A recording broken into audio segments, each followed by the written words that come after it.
6 vidéos. On a pris 6 vidéos pour pouvoir toutes les comparer. On a essayé de prendre chaque avis, aussi logique soit-il, les unes après les autres, sur chacun et chacune des épisodes qui sont passés à la suite. Déjà, est-ce qu'on dit épisode au masculin ou au féminin?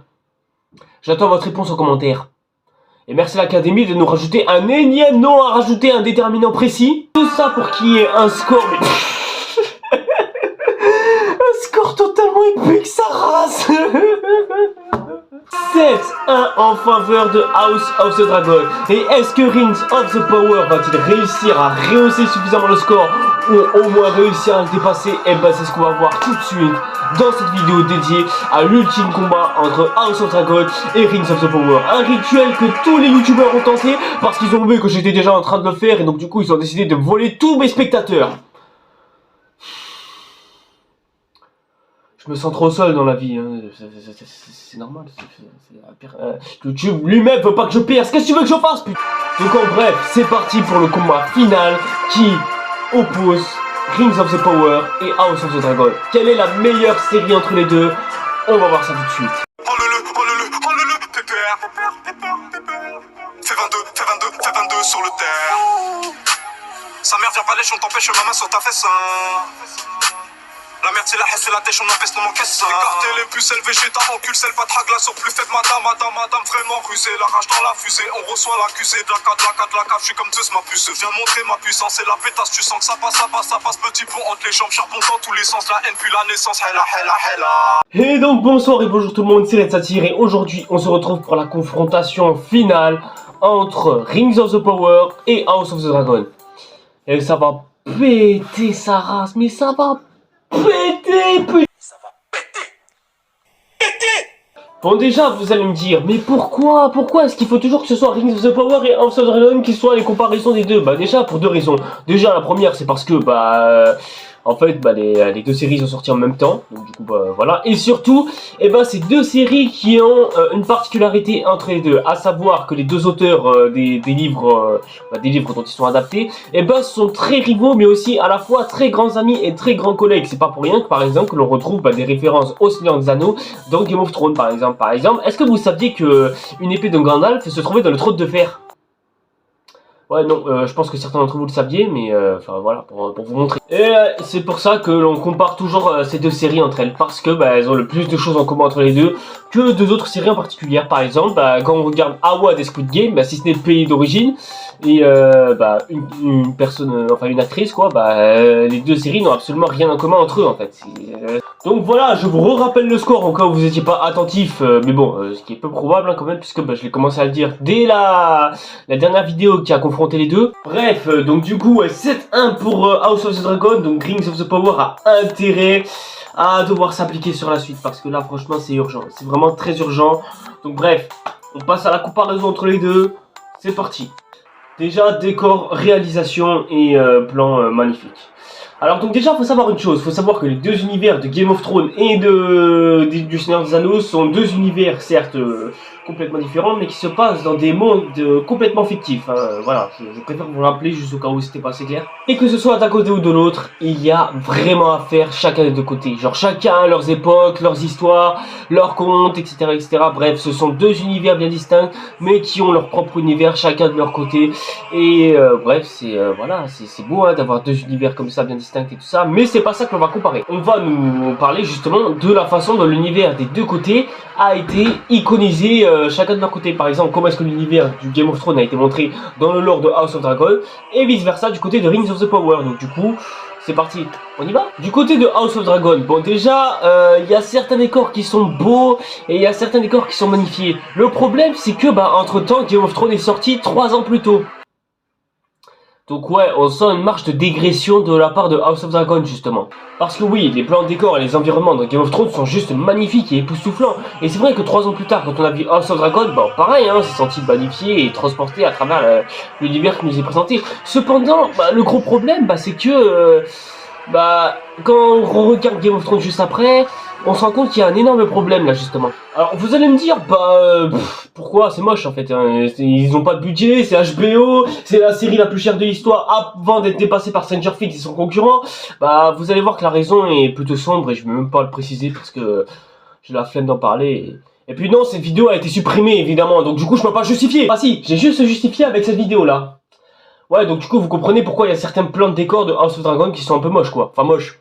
J'abuse un peu, mais bon, qui sont pas mieux faits que d'habitude. Après, vous allez me dire, ouais, mais attends, dans la saison 2, ils vont s'améliorer, tout ça, t'inquiète pas. En plus, maintenant, ils vont pouvoir ressortir en extérieur, il y a plus de restrictions sanitaires, tout ça, je sais pas quoi. Mais je m'en fous qu'il y ait plus de restrictions sanitaires ou quoi. Le but, c'est que ça a été présenté tel que ça l'est maintenant. Et je me fous de savoir ce que ça va devenir plus tard, parce qu'on me présente les faits, là, maintenant, tout de suite. Donc, je suis obligé de juger le produit, là, maintenant, tel qu'il est. Genre, c'est pas parce que tu vas me dire que le Gajo, il est moche là-bas, genre, les gros, tu vas dire, ouais, mais attends, tu vas voir, il va maigrir, tout ça. Mais je m'en fous qu'il va maigrir un autre. En attendant, bah, le mec il est gros. S'il a envie de rester gros, c'est en même temps c'est son problème. Après, vous faites ce que vous voulez de votre corps. Mais bon, les gars, si c'est pour dire ouais, il va maigrir, tout ça, etc., ben moi je m'en fous. Moi, tu me présentes les faits tels qu'ils sont. Je vais pas juger en disant il va devenir ça plus tard ou quoi. Je vais pas juger sur ce que le produit va devenir. Là, pour l'instant, je juge sur ce que le produit est.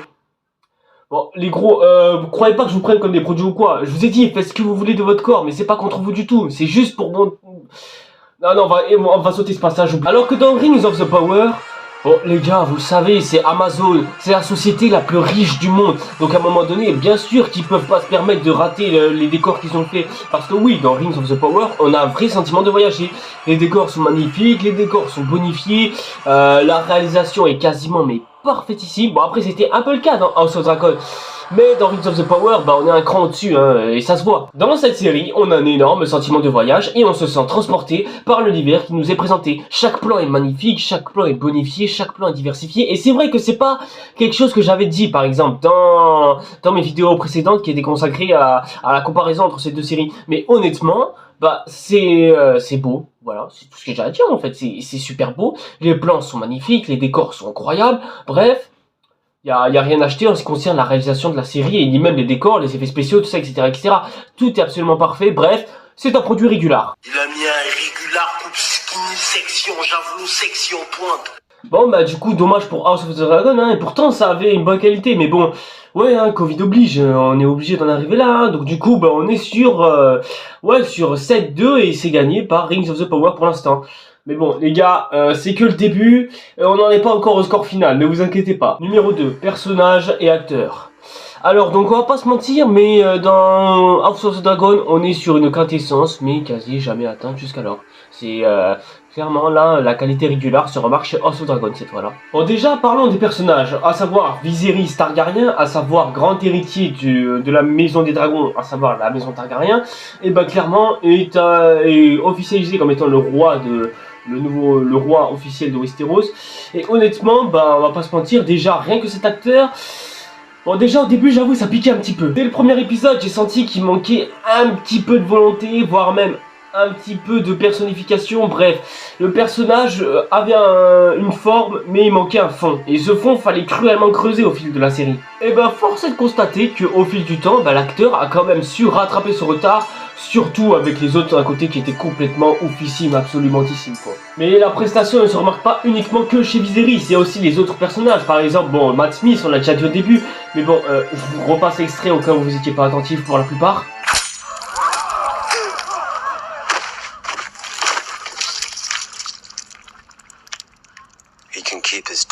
Et encore, les deux frères ne sont pas du tout à exclure, hein, évidemment, dans cette histoire. Genre, que ce soit les personnages de Rhaenyra, que ce soit le personnage enfant ou adulte, ou encore que ce soit le personnage de Alicent, enfin de Alicent. Putain, oh j'ai pas une beauté. Oh putain, j'ai pas une beauté. Même leurs gosses sont excellents. Genre, même pour faire venir des nouveaux acteurs, ils sont excellents. Dites-vous qu'ils sont tellement excellents que ça bonifie juste leur personnage. Chaque personnage est intéressant, instructif et incroyablissime, c'est épique. On suit la série mais d'une manière mais...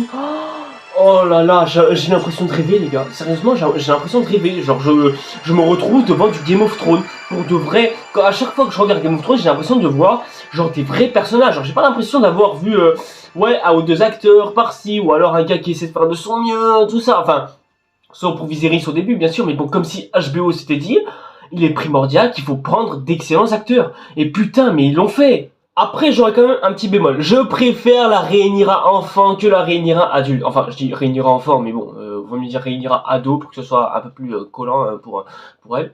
Après, je dis pas ça parce qu'il porte des collants, enfin, je sais pas, c'est avec un robe longue, on peut pas savoir. En bref, je pourrais m'attarder, mais genre pendant des heures sur les personnages et tout, mais franchement, c'est une pure réussite. Franchement, pour House of Dragon, il n'y a rien à dire, clairement, c'est incroyable. Mais bon, c'est plus du côté de Rings of the Power que la barque est à sauver, hein, et vite avant qu'elle coule. Dans Rings of the Power, c'est le plus gros point noir de toute la série, en fait, hein, tout simplement. Franchement, dans Rings of the Power, j'ai senti aucune présentation d'acteur aussi énorme que ça. Sauf peut-être pour le nain. Mais on dit pas le nain, c'est dégueulasse. On dit les personnes de petite taille. On dit Blanche-Neige et les 7 personnes de petite taille. Bah, sinon, il y avait aussi l'autre, l'elfe, là, qui était pote avec le nain. Bah, lui, ouais, il avait un bon rôle, hein, mais comparé à son pote, ouais, c'est pas ouf, en fait. Mais sinon, après... Ouais, bah, c'est creux, c'est super creux. Je trouve ça même d'ailleurs choquant qu'il n'y ait aucun acteur qui ait été aussi incroyable. Surtout en plus l'elfe, Mais donc bref, ce mec que j'avais mis en photo de profil Amazon, putain, qu'est-ce qui m'a déçu. Mais qu'est-ce qui m'a déçu, sérieux. Surtout pour Galadriel, quand on sait le comble que c'est une personnage principale, voire même la personnage principale de la série.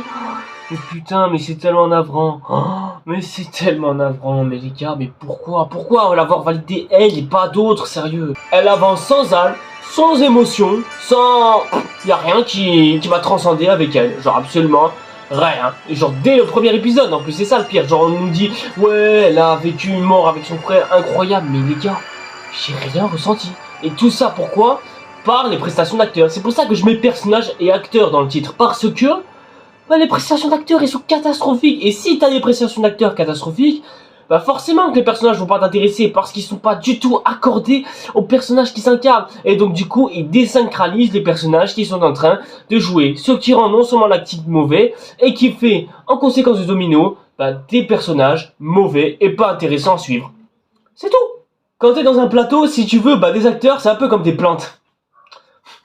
Oh putain. Oh. Attendez, c'est bien que les plantes soient jolies, sympas, bien cadrées, avec les décors et tout ça, etc., etc. Mais bon, dans le jardin, si tu les arroses pas, bah forcément qu'à un moment donné ils vont faner et ça va pas du tout rendre les plantes suffisamment belles pour que tu aies un magnifique jardin. Et bah là, dans cette série, bah c'est pareil. Et n'attends surtout pas à ce que la pluie vienne parce qu'elle viendra pas. Hein. Y a rien à retenir de la part de chacun. Ils sont juste faiblards, catastrophiques pour la plupart. Et voilà, hein, c'est tout. En fait, on suit juste des marionnettes au service du scénario. Voilà. Donc du coup, ouais, avant de passer au scénario, justement, ouais, bah on va passer au score, hein, évidemment. On en est où déjà? Ouais, 7-2. Ouais, bah du coup, bah ce sera 8-2 hein, pour House of Dragon. Voilà, c'est tout les mecs. C'est l'histoire et le scénario. Bon bah House of Dragon a encore un point supplémentaire je crois. Du côté de House of Dragon, clairement c'est un goût énorme de choc à pic délicieux quand tu mélanges au lait de bon matin. Remarque après moi je préfère les trésors et ça fait très longtemps que je vais pas manger de choc à pic. Et je mets pas de lait dans mes céréales, croyez pas. Bon déjà j'avais remarqué un petit bémol mais je pense qu'on y reviendra un petit peu par la suite dans la vidéo indépendamment pour House of Dragon. Bah c'est que la série a un petit problème en ce qui concerne le temps. Sachant que c'est une série qui s'étale sur plus de 20 ans. Donc c'est-à-dire que les 10 épisodes se passent en un espace de plus de 20 ans. Ouais, donc c'est un peu chaud à devoir tout encadrer. Donc ce qui fait que du coup tu te perds hyper facilement dans le scénario et du coup t'arrives plus trop à suivre à un moment donné quand tu passes d'un épisode à un autre. Et ça c'est quelque chose que j'ai personnellement remarqué en me faisant le marathon. D'ailleurs il n'est toujours pas fini, hein, j'ai fait que 2 épisodes déjà. Cependant, on suit l'histoire principale avec énormément de passion et énormément de plaisir. Parce que bah clairement la série... on la grignote, hein, tout simplement. L'évolution de chacun des personnages et de leurs relations reste toujours aussi passionnant. L'histoire reste aussi très passionnante. Et le brainstorming de certains personnages accentue le fait que le scénario reste toujours aussi excellent et arrive à nous proposer quelque chose avec les décors qui suivent en plus qui plus est. Parce que bah oui, hein, c'est pas parce que House of Dragon a perdu un point sur ce détail que ça veut dire qu'on peut pas le négliger. En bref, ce qui est bien avec le scénario, c'est qu'il arrive quand même à se mettre au service des acteurs. Et les acteurs arrivent à bonifier l'histoire en fait. Et ça c'est l'un des points forts de House of Dragon. Et le côté dramatique en plus vient en rajouter une couche. Ouais, il se passe des dramas presque en un épisode, 2 épisodes, 3 épisodes et à la suite, putain, on s'ennuie jamais. Après, comme je vous ai dit, il y a l'épisode 5 qui m'a un petit peu ennuyé. Mais bon, en soi, mais mec, c'est vraiment extraordinaire en fait, c'est franchement incroyable. En bref, plus on suit un épisode, plus on est intéressé par la suite. Et c'est ça qui est génial avec House of Dragon, c'est que clairement, bah, chaque épisode dramatique a sa propre dramaturgie. Et ça, c'est incroyable, parce qu'on arrive à suivre presque chaque épisode, presque comme des films. À chaque fois qu'on voit un épisode of the Dragon, et ben on voit pas le temps passer, clairement. On le voit pas du tout passer, genre on sait même pas s'il y a eu du temps, tellement le temps est passé. Et encore, je regardais ces épisodes le matin devant mon petit déj, donc en soi, ouais, je m'étais pause des fois, soit pour débarrasser, soit pour me poser à table en moi-même, devant mon pot de céréales ou mes pains de mie au Nutella cramés. Ouais, franchement, ouais, c'était passionnant. Carrément, c'était passionnant. Et du côté de Rings of the Power, attends, mais je voulais parler de quoi déjà? Alors attends, faut que j'essaie de me souvenir. Attends, le scénario de... Mais attends, mais il y a quoi dans le scénario de Rings of the Power? Je me souviens même plus. Attends, faut que je me souvienne. Ouais.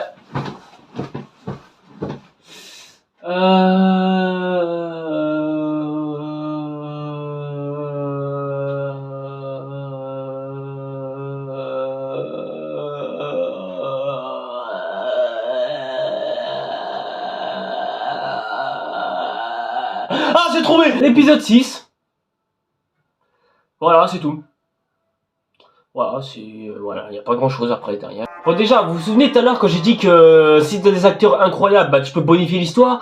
Bah vu que les acteurs sont pas bons, bah ouais, tu vois que ça annonce déjà la couleur pour Rings of the Power. Donc déjà là, on n'est pas dans la merde. Donc ouais, si en plus les plantes tu les arroses pas, mais ouais, si tu leur bonifies pas une bonne terre, ou alors que tu les as sous une tente sans les aérer et tout ça. Ouais, dans quelle direction est-ce que tu vas, quoi, sérieux? Dans quelle direction est-ce que tu vas aller? Bon, j'ai envie de dire, le gros problème du scénario, bah, c'est pas vraiment que ça éparpille plusieurs personnages à la fois. Je veux dire, je veux bien qu'il y ait des personnages un peu éparpillés un petit peu partout, et que l'on suit un petit peu en même temps à plusieurs lieux différents. Parce que, bah, Game of Thrones, ça a déjà été fait, et ça l'a pas empêché d'être une réussite totale, hein, évidemment. Mais le gros problème, bah, c'est que ça se concentre sur des sujets, mais qui sont tellement pas intéressantes qu'en fait, on s'ennuie ferme, en fait. En fait, la série ne nous raconte rien. Elle nous fait voyager, mais en fait, elle nous raconte rien. Genre, c'est comme si t'allais en Grèce, mais que la touriste te faisait voyager sur le bateau. Voilà, c'est tout. Genre, la guide, elle te dit, pas genre, alors ici, vous avez la montagne de machin aussi ou ça. Non, on vous dit juste, alors, on va traverser une rivière, alors, attention, couvrez-vous bien, parce qu'il fait froid. Ouais, la visite de la Terre du Milieu, franchement, elle est passionnante, hein. On kiffe ça, on a envie d'y aller. Wouh, c'est passionnant, c'est ouf, on s'amuse, la croisière s'amuse, oui. C'est un comble quand tu vois qu'une moto passe derrière en pleine vidéo quand je suis en train de raconter quelque chose. Et surtout que l'arc avec les pieds velus. Putain, mais pourquoi? Mais c'est trop, c'est censé être l'arc le plus intéressant de toute la série. Mais c'est l'arc le plus ennuyeux de toute la série, c'est ça le pire. Là où la trame a vraiment commencé à être intéressant, mais c'est qu'au dernier épisode, sérieux, le dernier épisode, on a attendu 8 épisodes pour qu'il se passe enfin vraiment quelque chose. Genre après la rencontre du gitan, enfin du géant du coup, et qu'est-ce que je raconte? Putain, mes frères, 8 épisodes, est-ce que tu te rends compte de combien de temps c'est 8 épisodes? Je sais pas si vous vous en rendez compte combien de temps c'est 8 épisodes. 8 épisodes de 1h10 en plus qui plus est. Oh putain, rien qu'y penser, je m'épuise, je me sens fatigué, j'en peux plus. Et encore, j'aurais pu prendre plein d'autres exemples, genre par exemple, l'elfe avec l'arc là par exemple. Non, je vais toujours pas citer sa couleur de peau, les gars commençaient pas à faire. Bah, c'était mon personnage préféré parce que sa prestance était plus ou moins bonne et son personnage paraissait charismatique et tout ça. Mais putain, mais c'est pas intéressant du tout, c'est pas intéressant. On s'ennuie ferme avec lui, surtout quand il a une relation avec la meuf là. Ouais, non, on s'ennuie en fait, on s'ennuie ferme. Et du côté de Galadriel, c'est le côté où on s'ennuie le moins. Enfin non, même pas, on s'ennuie aussi, là aussi, c'est de la même échelle. Même si c'est la partie où il y a le plus de politique, où il y a le plus d'échanges entre les peuples et tout ça. Mais même là, on s'ennuie, on traîne pour rien. On raconte 1000 histoires pour rien. Il y a des anecdotes pour rien. Il y a même une histoire d'inondation de ville, mais pour rien, quoi. Ça raconte tout pour rien raconter, en fait, au final. Du coup, on s'ennuie encore plus, quoi. Ça comble encore plus l'ennui, pour te dire. Même l'arc où l'on s'ennuie moins, à savoir l'arc d'échange entre les elfes et les nains. Mais même là, j'ai envie de dire, je me sens un peu plus investi. Mais c'est parce qu'il y a justement le nain qui est l'acteur, qui est le meilleur acteur, hein, d'ailleurs, dans toute l'histoire. Hein. Mais c'est tout. C'est le seul qui arrive à maintenir tout, qui nous maintient en haleine, en fait. Mais le reste de son arc qui tourne autour de lui, mais c'est... Mais en fait, ouais, c'est comme je vous ai dit tout à l'heure, en fait, c'est à cause des acteurs. Les acteurs qui arrivent pas à nous transcender, à nous transporter à travers l'histoire, ce qui rend l'histoire quasiment inintéressante. Alors que du côté de House of Dragon, bah, ça raconte plus ou moins la même chose. Genre la politique, les drames entre certains personnages. Et encore, il y avait au moins un minimum d'action justement pour combler le vide. Mais au moins, bah, ça se posait des fois pour nous raconter certaines choses, genre des politiques, tout ça, etc., etc. Mais vous voulez savoir pourquoi est-ce que ça le fait bien? Tout simplement parce que les dialogues déjà de 1 sont très bien maîtrisés, mais aussi parce que les acteurs arrivent à bonifier leurs dialogues pour faire leurs dialogues. C'est comme si c'était eux qui les avaient écrits et préparés à l'avance, quoi. Et ce côté-là, ça a rendu House of Dragon moins ennuyeux et surtout beaucoup plus transcendant et beaucoup plus accessible pour nous tous, puisque on pouvait s'intéresser à certains personnages, choisir notre personnage favori et savoir lequel on préfère, lequel on déteste. En bref, on se sentait complètement transporté par la série et on avait vraiment une sensation de voyager avec les acteurs et de vivre même quasiment avec les acteurs. Et ça, c'était génial. J'ai même envie de dire de vivre avec les personnages, tellement les personnages eux aussi sont incroyables. Et c'est cette énergie qui a fait perdre un point à Rings of the Power. Donc du coup pour House of Dragon, bah, on part sur du 9-2, sur du 9-2. Aïe aïe aïe. Les décors et les maquillages. Alors sur ça, on va pas s'attarder, mais clairement, ça va être très dur, parce que c'est vraiment la partie où je me suis plus cassé le cul pour pouvoir vraiment trouver une égalité entre les deux. Parce que oui, c'est vrai qu'on en parle jamais, mais que ce soit au niveau des costumes, tout ça, et les gars, faut pas oublier quand même que House of Dragon et Rings of the Power, ce sont deux séries médiévales. Donc du coup, bah pourquoi est-ce qu'on ne peut pas ne pas parler des vêtements de chacun, etc., etc. Genre c'est quelque chose dont il faut en parler, puisque bah ça montre le côté médiéval de la chose. Que ce soit de l'un ou de l'autre, genre chacun de leur côté, bah on a clairement quelque chose de vraiment incroyable des deux côtés. Parce que ce soit en ce qui concerne les décors et maquillages du côté de House of Dragon, clairement on a des perles d'or, on a des magnifiquetés absolues. Genre clairement le bandeau de Aemon je le veux. Je veux un bandeau de Aemon Targaryen, c'est tout de suite. Et là où ça m'a le plus achevé, c'est l'épisode 8. HBO, vous êtes trop haut. Les gars, vous êtes trop... Je pense même le trop haut, il est pas assez haut pour vous, quoi, putain. Que ce soit la mort du gars décapité facialement, hein, cordialement.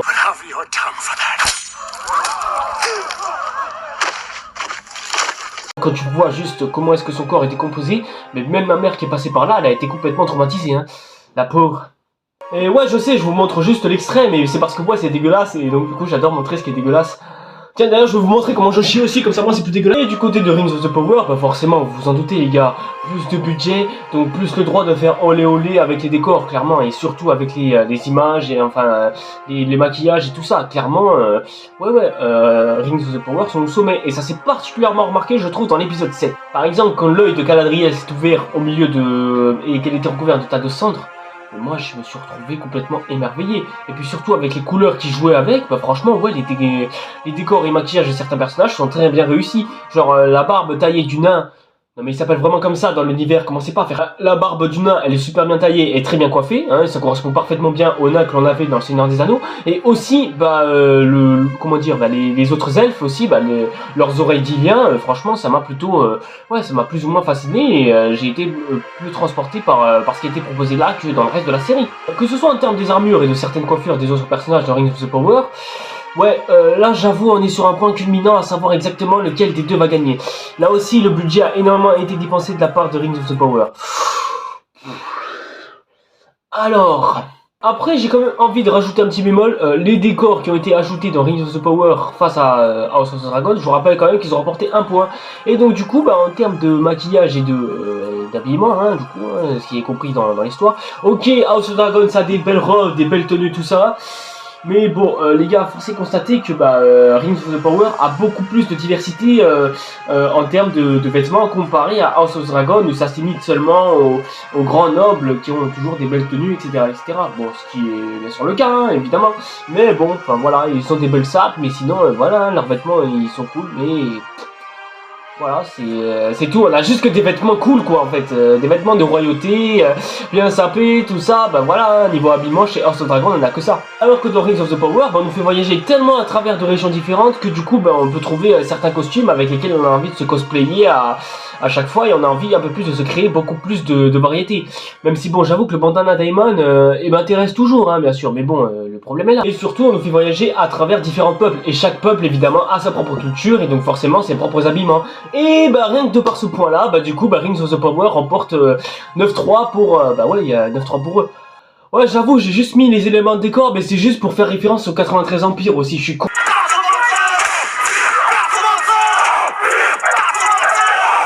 Bon bah du coup on passe à la conso du gros son. Attends, il dit quoi déjà Caris? 27093, 27093. Mets-moi ma conso dans un grand saut, mets-moi ma conso dans un grand saut. Les musiques.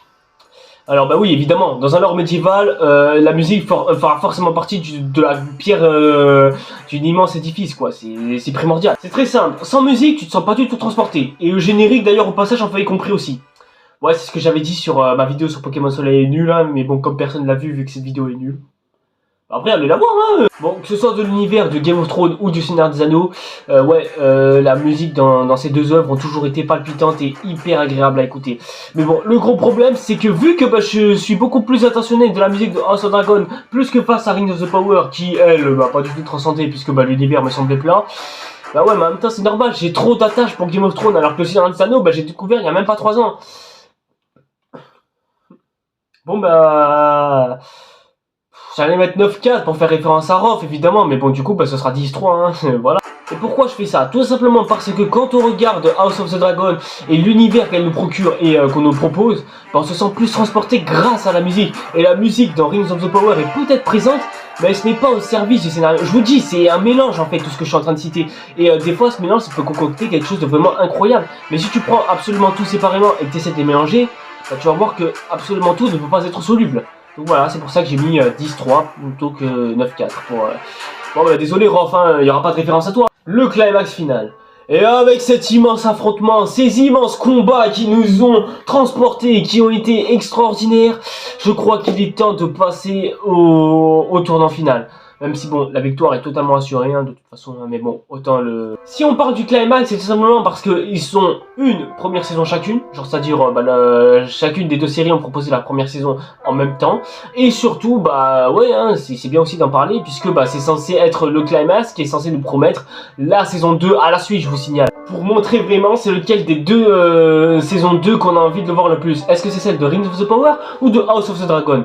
Et ben on va en parler. Bon déjà du côté de House of the Dragon, on l'a bien vu, ça commence vraiment à se la péter. Clairement, le roi est décédé. Putain ouais, j'avais oublié de vous dire qu'il y avait spoiler, putain. Bref, le roi principal est mort, du coup toute la famille commence vraiment à se diviser. Et ça c'est passionnant parce que c'est pas du tout qui va finir sur le trône de fer à la toute fin, sachant qu'ils font tous partie de la maison Targaryen, mais que c'est plusieurs branches différentes, puisque je vous rappelle que la branche a été divisée en deux. D'un côté, on a la fille de du roi Viserys, à savoir Rhaenyra, qui elle est de son côté, hein, visiblement, et a été plus ou moins reniée du trône. Et d'un autre, on a Alicent qui elle elle en fait c'est juste fait baiser hein, par le roi tout simplement, hein. Enfin c'est même pas moi qui le dis, c'est le scénario qui nous le montre hein, clairement. Non, je vous montrerai pas du tout cet extrait. Quand on regarde que les deux côtés veulent se disputer le trône, on sent qu'il n'y a plus d'amitié. Et avec la mort d'un des protagonistes principaux qui est du côté de Rhaenyra, là ça peut être que le début de guerre. Et quand on regarde tout ce qui s'est passé en fait par la suite, putain mais c'est ça en fait aussi qui est passionnant avec l'univers de House of Dragon, c'est que plus on regarde cette série, plus genre on remarque que tous les actes qui se déroulent dedans, c'est juste, mais ça arrive juste pour des détails mais clairement incroyables, ce qui nous donne vraiment envie de savoir comment est-ce que va se passer la saison 2 et surtout pourquoi, ou alors est-ce que Rhaenyra va découvrir comment s'est passé l'acte, tout ça, ou alors est-ce qu'on va essayer de lui apprendre sa version à telle ou à telle autre personne, tout ça, enfin bref, comment est-ce que... On peut s'imaginer plein de trucs, et surtout quand tu finis l'épisode comme ça, mais oui, mais t'as envie de voir la suite, t'as envie de savoir ce qui se passe après. En bref, avec tous les événements qui se passent, mais tu sais pas comment est-ce qu'on va se passer la saison 2. Et quand elle va sortir, tu vas essayer de savoir ce qui va se passer dans la saison 2. C'est ça qui est incroyable avec House of Dragon, c'est qu'on a envie de savoir ce qui va se passer juste après. Et ça c'est quelque chose que j'ai dit systématiquement à chaque épisode. Qu'est-ce qui va se passer par la suite quoi. Genre regardez, je vais vous faire du temps. Et en ce qui concerne Rings of the Power... Putain... Oh mais sérieusement les gars, ce dernier épisode j'ai l'impression que ça approche du début de la fin en fait, sérieux, ça donne pas du tout envie de voir la suite quoi, clairement. Genre si tu veux, l'histoire se termine, enfin l'histoire de la saison 1 je dis, se termine par la création des 3 anneaux primordial des elfes et d'un mec qui arrive sur le Mordor et puis c'est tout hein, voilà comment se termine l'épisode, sinon t'as rien d'autre. Voilà. Est-ce que ça te donne vraiment envie de voir la suite quoi, t'as juste envie de te dire, attends, y a pas d'épisode suivant? Attends, mais vous êtes sérieux, il n'y a pas d'épisode suivant? Bon alors, voyons voir ce qu'il y a après sur le catalogue. Et il ne fait seulement que nous achever de nous concerter pour déjà un calvaire beaucoup trop long, quoi, en fait, sérieux. Ça ne fait que nous confirmer ce que l'on disait depuis le début. On s'ennuie dans la série et à la fin ne nous donne même pas envie de voir la suite, quoi, en fait. Même s'il se passe des choses dans le dernier épisode, je dis pas. Mais bon, voilà, quand tu regardes tous les épisodes qui sont passés, tu te dis, putain, genre, 8 épisodes juste pour une fin aussi médiocre, quoi. Enfin, tu te dis... Les gars, avant que cet épisode s'achève, juste, suivez-moi sur les réseaux sociaux, comme ça, moi, je vous le dis direct et vous le faites. Et abonnez-vous aussi à la chaîne, comme ça, au moins, vous pourrez suivre mes vidéos, tout ça, et activer la petite cloche aussi. Bref, juste faites-le pour qu'on puisse assister au verdict juste après, comme ça, au moins... genre, voilà, vous le faites vraiment, quoi, si jamais je vous passionne. Bon bah du coup ouais c'est officiel. 11-3 pour House of the Dragon. C'était le score final, mais bon 11-3 quand même c'est... Oh mon dieu, mais la série elle s'est faite démolir, mais démolir. Oh c'est horrible, c'est horrible. Après j'ai pas non plus pu parler de tout et ça c'est vraiment dommage parce que j'aurais vraiment aimé vous parler du fait que ouais tel personnage l'a fait machin tout ça, ouais mais il manque ça dans tel truc ou quoi, mais bon je me réserve vraiment tout ce que j'ai oublié de dire pour les épisodes individuels qui traitera des deux séries différentes. Du coup c'est à dire que les deux séries auront leurs vidéos en individuel et en indépendant, donc voilà il n'y aura pas de comparaison à savoir lequel est le plus fort lequel est le plus faible, donc voilà c'est pour vous le dire et c'est aussi pour plus ou moins compléter cette vidéo que je fais actuellement. En tout cas, si ça vous a plu, n'hésitez pas comme d'habitude à liker, à commenter, etc. et me dire exactement lequel des deux est-ce que vous avez préféré et me dire et argumenter dans les commentaires à savoir pourquoi est-ce que vous avez kiffé ou détesté telle ou telle série, lequel des deux est-ce que vous préférez. Dites-moi exactement dans les commentaires quel univers est-ce que vous préférez entre celui du Seigneur des Anneaux et du Game of Thrones. Et nous, en attendant, du coup, on se retrouve pour la prochaine vidéo qui sera certainement sur la chaîne spéciale manga. Voilà, je préfère vous le dire au cas où, comme ça au moins, voilà. Mais bref, allez, c'était Retsatire. Ciao les gars. C'est trop sale, car fait trop de sale. C'est dommage, car j'ai